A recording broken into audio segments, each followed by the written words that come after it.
I've come to the HQ of Canon UK to take an exclusive first look at this new camera from Canon, the SX30 IS, and I'm here with Dave Parry of Canon UK, who's going to tell me a little bit about this camera. Could you tell us what's special about it, David? Yeah, the most exciting thing about this camera is its 35 times optical zoom, which actually gives you a range, if we talk about it in 35mm terms, of 24 to 840 millimeters. So it's actually the largest range of any camera at this level. Okay, 24 to 840 millimeters. That's correct, yeah. Right, that's something. I guess it must have an image stabilization system to be able to use that kind of focal length. Yes, it does. Yes, it has our most advanced image stabilizer, which is actually a 4.5 stop. We also have the ultrasonic motors on here from our EOS cameras, and also a voice coil motor, which gives you almost silent zooming. Okay, obviously you can zoom whilst videoing. Yes, you can. Yep. You have that full range of 35 times during movie as well. Okay, and that's 720p HD. Yep, we have 720 movies. You get stereo sound with that as well. Okay. Let's just try a little zoom and just see what we can get from here. Looking at the view here. It's got a mini HDMI port on there, so you can connect it directly up to your television and view your HD movies directly backwards.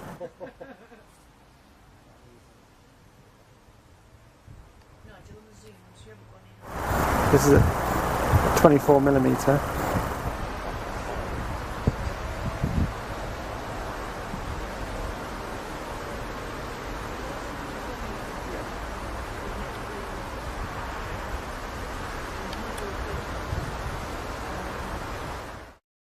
So what about the sensor? What's the resolution of the camera? We've put our 14.1 million pixel sensor on this one. And what's the processor? The processor is our Digit 4 processor. It has face detection on there. It also has smile detection and wink detection as well. It also has wink detection, okay. Yes, wink detection. And it also has the full range of Smart Auto on here as well. And the Smart Auto will actually work during movie.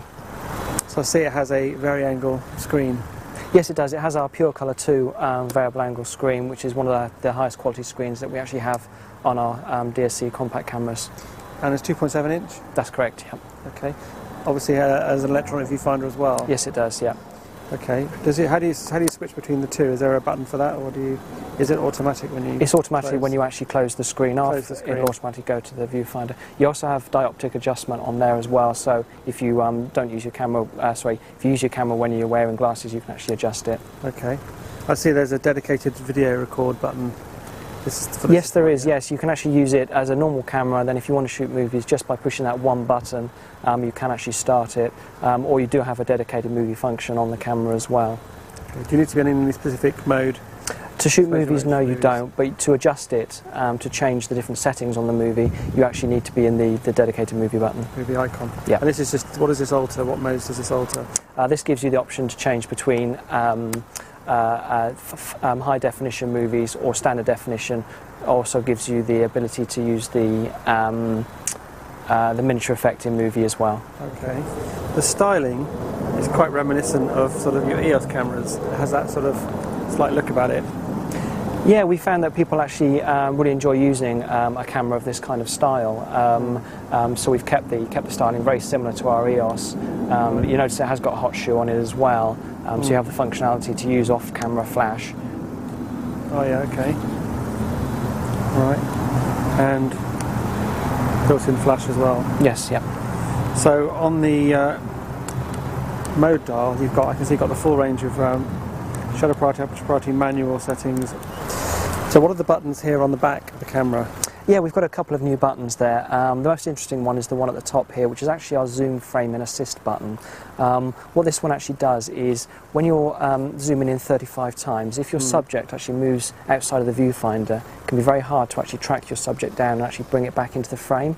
Right. By using that one button, what the camera will do will zoom out until you see the subject again. You can put it in the centre of the viewfinder, take your finger off the button, and it will zoom back into where you were. Right. So it's kind of for seeing what's outside the frame area that you've got? Yes, it is, yeah, or for tracking down a subject that's moved outside the frame. So there's a manual focus option here as well? Yep. Yep, you can do manual focus on this. With this camera, actually, you can do a lot of functions that you would normally be able to do just on the G11, but we've added this to this camera as well. So what you're getting here when you put in manual focus is this magnified square in the middle, isn't it? That's correct, yeah. Okay. And then how do you adjust the focus? You turn the wheel? You turn the wheel and it'll actually bring it into focus for you. Another major difference between this camera and its previous generation is that we've actually put a lithium-ion battery on this now. It actually shares the same battery as the G11. Okay. And the previous one used AA's? Correct, yeah, we take 4 AA's. So what is the price and availability of the camera? It will be available in early October, and the price will be £449. Great, thanks very much. Thank you.